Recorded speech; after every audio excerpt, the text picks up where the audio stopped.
Хэрэг өвчний шалтгаанд зүрхний олдмол гажиг. Зүрхний олдмол гажигийн өргөн тархсан шалтгааны нэг нь ревматизм буюу хэрэг өвчин юм.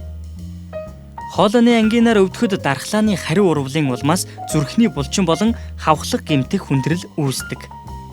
Энийг хэрэг өвчний шалтгаанд зүрхний гажиг их бөгөөд ихэвчлэн зүрхний хоёр хавтаст болон гол судасны хавхлах гэмтдэг. Гэхдээ хоолой өвдсөн хүн бүр ревматизмаар өвддөггүй. Зүрхний хавхлагын дутмагшлыг гэмтлийн зэргээс хамаарч 3 зэрэг болгон хуваах бөгөөд 1-р зэргийн дутмагшлын өвчтөнд зовир шаналгаа байдаггүй.